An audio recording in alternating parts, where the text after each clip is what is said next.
So I just want to talk as quickly as I can through some other stuff you can do in Camera Raw. So I wanted to give you like another overview of like the standard procedures that I would do with all my raw images, and then go into some of the more subjective things you can do, some of the more detail-oriented, specific individual choices you might make in how you approach editing some of your pictures. So let's open this one here, a new picture we haven't looked at yet. You can see it's a little bit underexposed. I can turn on my masks to see that I have some dark areas here where I'm being clipped. My highlights are fine. But in general, the foreground here looks a little bit dark. So the first thing I'm going to do is look at the image and decide, what do I need to fix? I have some dust on my camera sensor or on the lens, these little dark out of focus smudges. That's something I want to correct. Overall, the image looks a little bit dark to me, a little bit underexposed, especially in the foreground. It needs sharpening. ISO 640, it might need a little bit of noise reduction, and it needs lens correction. So the first thing I'm going to do is come over here to the lens correction tab, and you can mouse over stuff and it'll give you a tooltip for what it is. So lens correction, I'm going to turn that on, and I'm going to turn that on. And we're going to see that is going to correct the lens distortion. You'll notice it's darker around the edges. It will correct that. So that's a profile that comes from Canon that has prepackaged adjustments. So Adobe Camera Raw knows exactly what lens you're using based on metadata and exactly how to correct the level of distortion for that lens. So this is something I always do. The next thing we're going to do is I'm going to zoom using Command plus and minus to zoom. I'm going to zoom way in on an area here with some detail in it. And I'm going to see what increasing the sharpness does. Hopefully you can see that in the video. But essentially I'm increasing the hardness of these little edges. And that's why I zoom in, because I want to be able to see this. Now, I don't really think I need to do much noise reduction here. Yeah, I can do a little bit. And then obviously we want to make sure that we have color noise reduction. I tend to prioritize color noise reduction over getting rid of grain, because you need a little bit of grain to give texture to your image, and you don't want to soften everything up, right? That would be way too much. So here at 64, 640 ISO, I really don't need much, but I do want to do some color noise reduction to get rid of any of that color grain. So I'll go to 50 on color.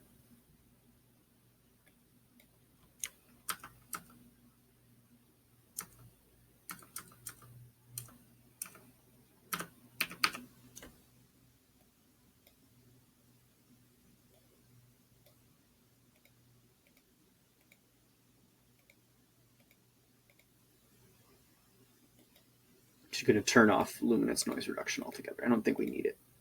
So we cleaned up the image a little bit in terms of sharpness. It's very subtle when you're zoomed out, but it's an important effect. It's like bass guitar, you don't notice it until it's gone. So I've done my sharpness, I've done my lens correction. Let's get into exposure. If I wanted to, I could change the white balance.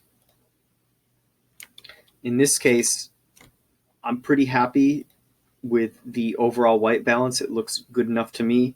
The clouds, which are in sunlight, are a little bit warm, and the foreground, which is in shade, is a little bit cooler, which is correct. It doesn't look overtly wrong to me, like I'm shooting on something totally incorrect. It looks pretty good. So let's just do some exposure and overall kind of texture, clarity, color adjustments here. So some overall toning adjustments. I'm first going to bring up the exposure a little bit. And I will turn on my masks here. Bring up exposure a little bit. I'm going to increase the contrast of the overall scene a little bit. What this is going to do is this is going to make my bright areas brighter and my dark areas darker, which is going to make the picture a little bit snappier. And to make sure that we don't lose the tone and texture and color here, I'm going to pull that highlight area down just a little bit. Looks good. I can also go to fit and view if I want to be able to see this whole thing. I'm going to brighten my shadows up quite a bit. And I'm going to brighten. I'm just going to leave the blacks like that. Just going to darken the blacks a little bit because I want these little pockets of darkness. I just don't want this whole foreground to be kind of lost. So that looks pretty good for an overall kind of tone. The next thing that I'll do is I'll adjust contrast locally. So texture controls contrast in dark areas. Clarity controls contrast in midtone areas. And haziness, dehaze, controls contrast in highlight areas. So I'm going to start with my midtones, and you'll see that we get some sharpness out of it. Increase my texture just a hair. And you'll see when I bring the haziness down, you'll see how it changes the sky, changes the clouds more than it does the rest of the scene. I don't think we need to do too much with that. So very, very clear change to the overall image. You see how much sharper it looks?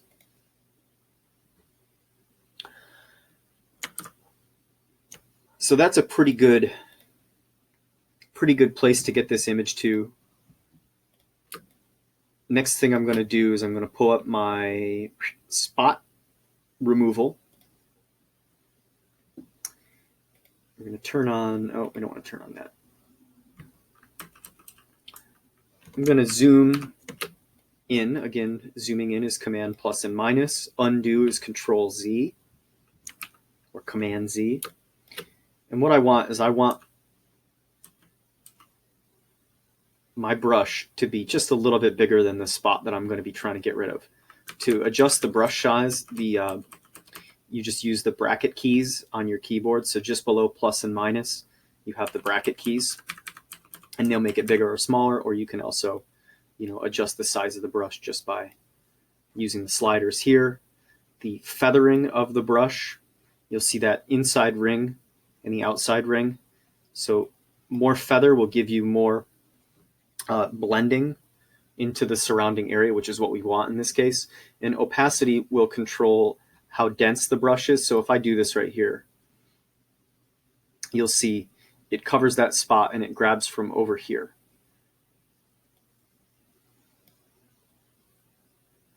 If I pull the opacity way down, we're seeing through this patch over it.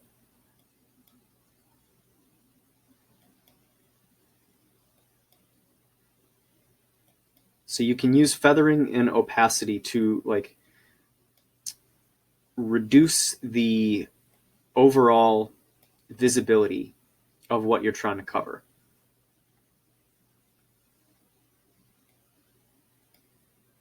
I usually have opacity turned all the way up. So you don't need a brush this big. Spacebar will bring you the hand tool and allow you to pan around your image. And I'm just going to go through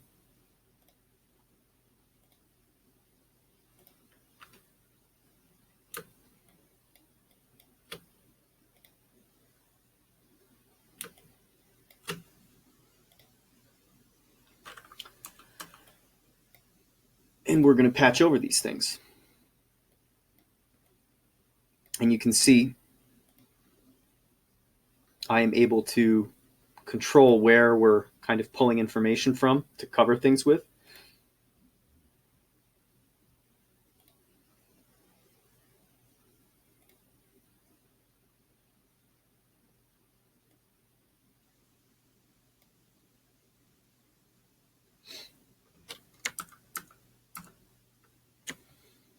And now we can turn off the overlay.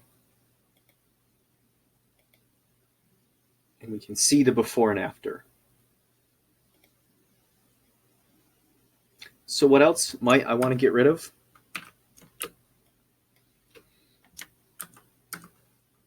Let's start with cropping, first of all. And honestly, I probably should have done cropping before healing, before trying to get rid of all those brush strokes, because I might find, let's say, this is a very wide scene, and I have some extra crap here in the top of the frame that I don't necessarily really care about. It doesn't really add anything to the overall kind of impact. I really want, I want to see the wide kind of open plane here.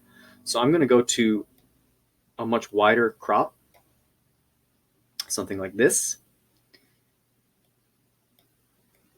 I do really kind of prefer the crop tool in in Photoshop, but it's okay in Bridge. One thing you're going to definitely want to make sure that you do is click this button for Show Overlay, and you can constrain to the image, which means that it'll try to keep the aspect ratio of your original image.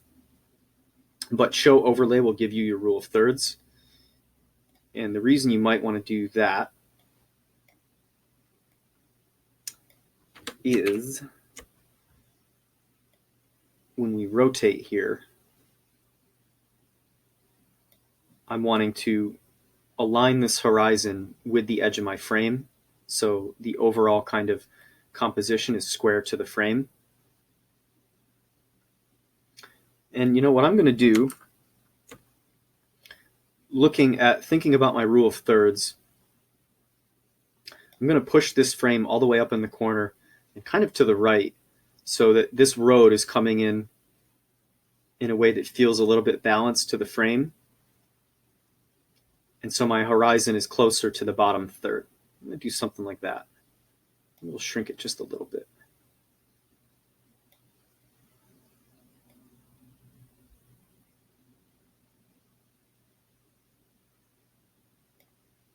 Let's try that. And you click Enter to go in. So here is our cropped image. Whether this looks significantly better or not is kind of maybe up to you. It's maybe we cropped a little bit further than we necessarily needed to there.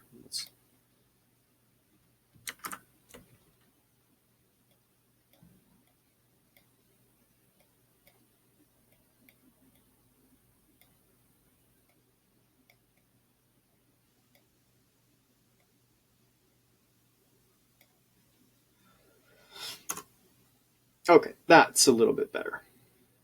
A little bit. You don't want to crop too much or you'll lose resolution. So that looks pretty good. I cropped out most of my dust, although you can see there are still some spots. So now that I've cropped it, are there other things that I want to get rid of that I find distracting? These are things that I would use Photoshop for, but you can, using your spot removal brush, paint just like that. And if we click Show Overlay, you'll see that it's going to grab from up there and try to cover it. We could try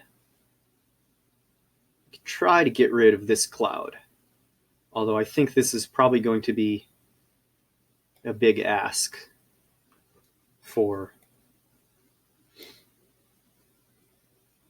yeah.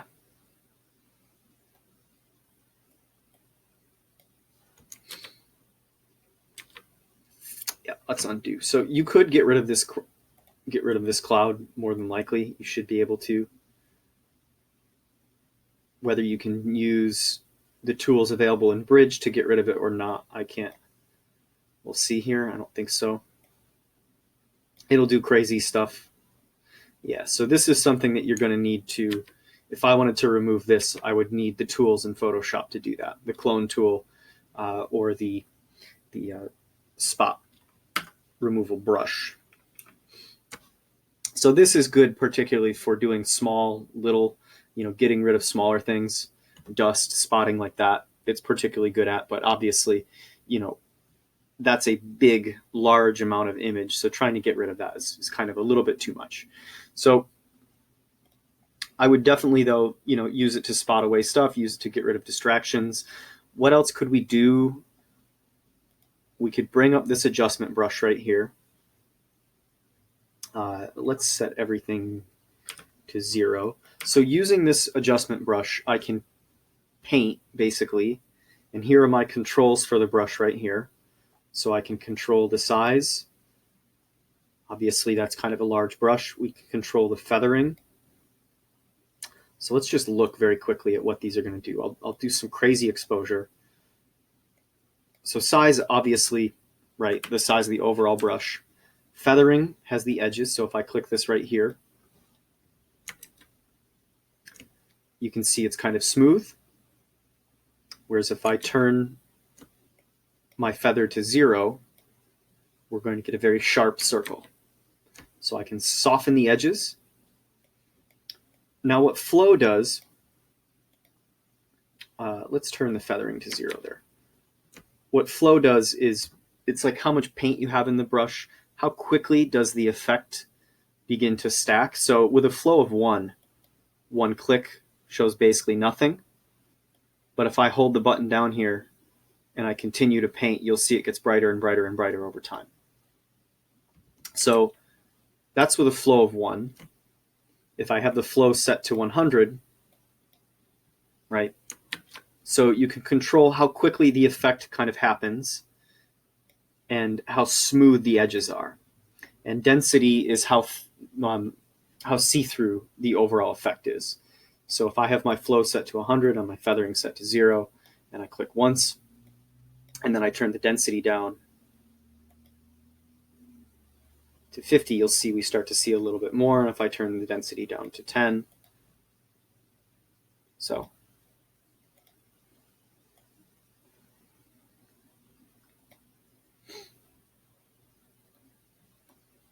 And we'll get rid of that. So that's some of the brush control there. Let's turn our density down a little bit. Let's turn our flow down quite a bit. Let's turn our feather up to 100. And then let's get our size down lower. Let's not have our feather quite be. The feather's something like that, yeah. And so what I want to do here is using only a little bit of highlight. So I'm increasing my exposure by 0.3 here. That's the only thing I'm doing. And I've got my brush set up so it's a little bit kind of smooth, right? We're not using the full density. We have the flow turned down quite a bit. My feather is set up pretty high. I'm going to turn my brush really small here. And I'm going to get a little bit closer. And what I'm going to do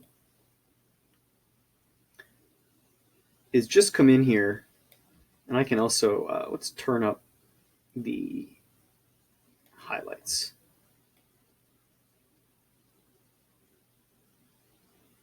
What I'm going to do is I'm just going to brighten up this area right here, this little path. And by brightening up this path, I'm going to increase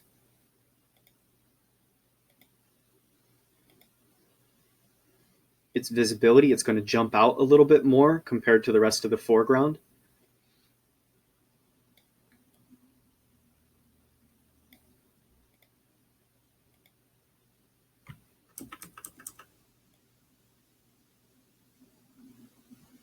And the idea is to really highlight this area, right? This is a visual walkway, so we want people's eyes to kind of follow this.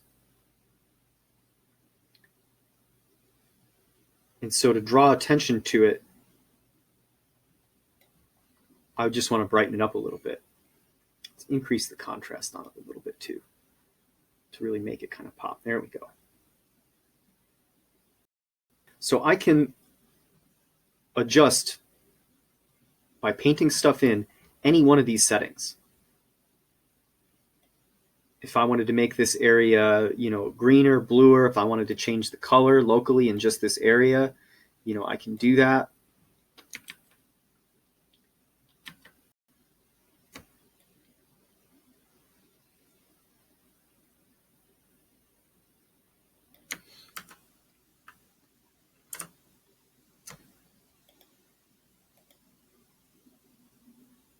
So let's turn off the overlay, and then we'll turn these on and off.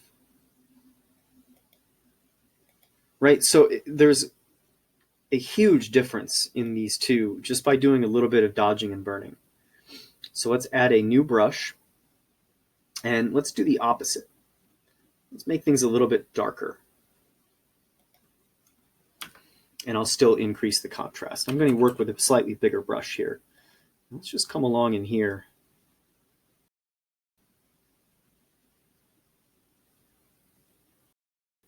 And just darken our edges a little bit. And particularly what I want to do is kind of draw attention away from some of these bits of grass that are kind of jumping in from my edges here, which I'm finding a little bit kind of distracting. Darken locally some of these areas here. Right, so we're creating separation between our visual path and the rest of the surrounding. And I'm trying to eliminate some distracting elements, right?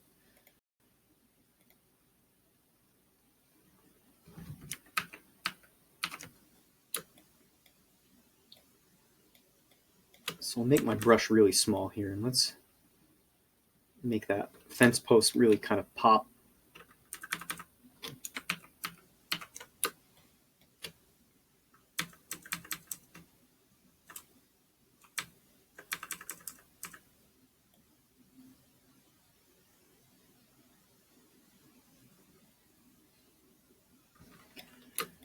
So you can do as much or as little of this as you want. You can see I'm kind of going around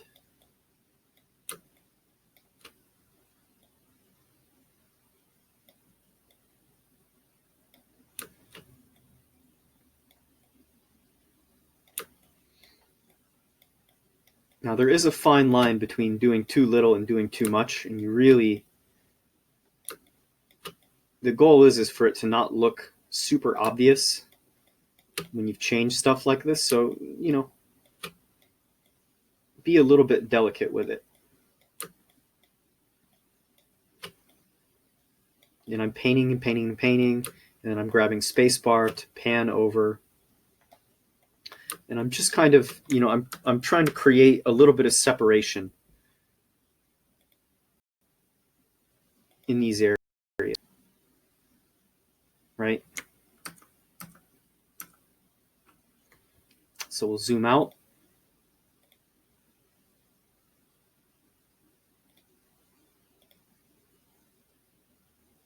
So how much more dimensionality does this area have here? Let's paint in there a little bit, darken up that area. So just doing a small little adjustments like this, thinking about where people's eyes are going to follow, thinking about how we can make stuff pop and how we can make stuff kind of jump out, and darkening certain areas, lightening others to create a kind of dimensionality. I'm going to do one more here where let's zero these out and increase contrast, and I want to increase highlights. But let's say I want to decrease shadows a little bit.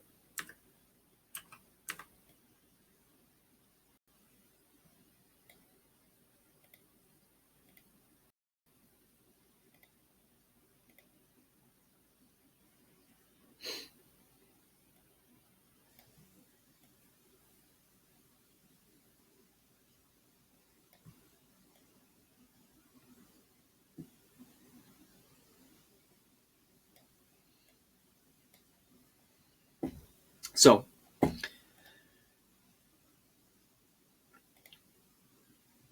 there you go, right? Much, much, much different effect. Now let's say zero all of this out. Let's let's say we just want to darken our sky just a hair. We'll drag our gradient filter down.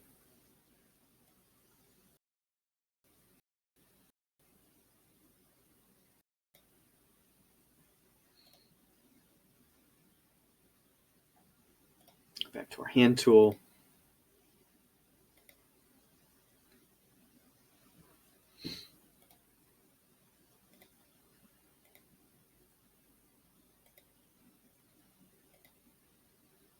All right, so just a slight darkening of the sky there. And then I see one other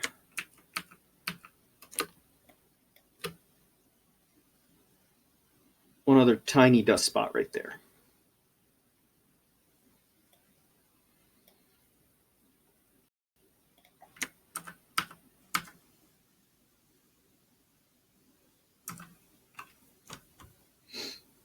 So there you go.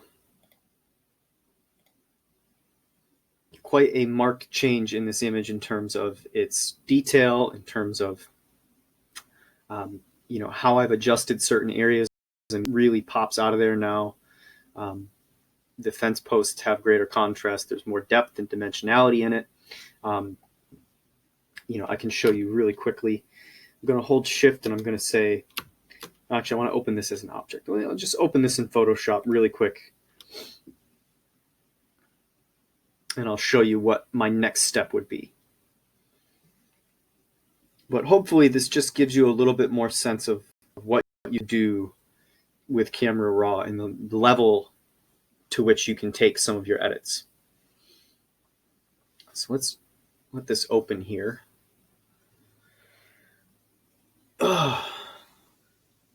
My computer does not like recording video and editing pictures simultaneously, so I apologize for things being a little bit slower.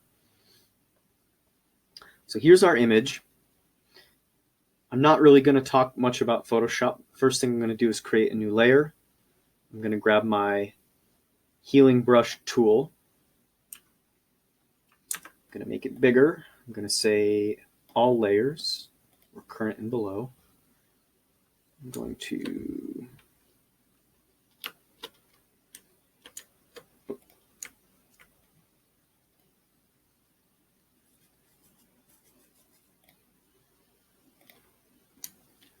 alt-click. So this may or may not work nice for us here.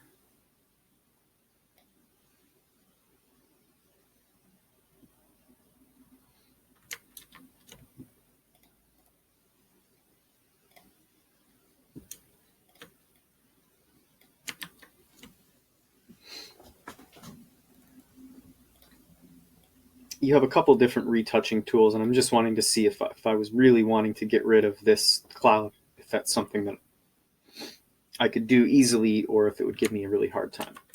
So, there are obviously limits to what you can do. One of the things that's really nice about Photoshop is the history panel, so I can go back and undo stuff.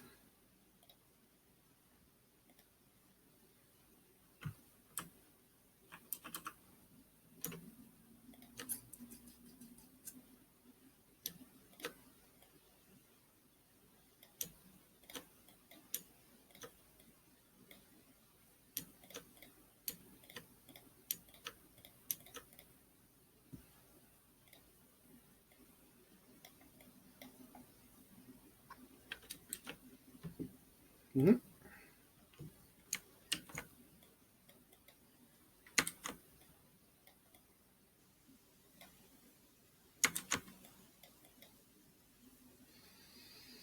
So yeah, you can get rid of it, kind of. I wouldn't be super pleased. Let's see if just big spot tool can smooth it out. Kind of. I'm not super pleased with this, but you can start to get rid of stuff. Anyway, we don't need to go off the rails.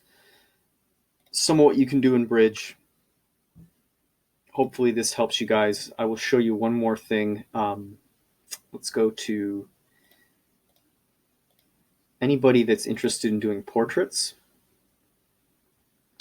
Originals. We'll go to Alma here. So I'll show you very briefly some skin retouching that you can do. So obviously we can use the spot healing brush to clean up small blemishes. And it works pretty good for this if you don't overuse it.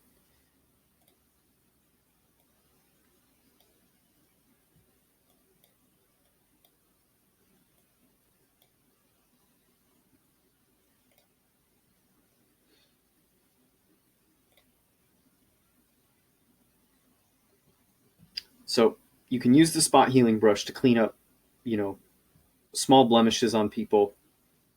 And again, it's all about how much you use it and not overdoing it. But you can see generally that it works pretty good.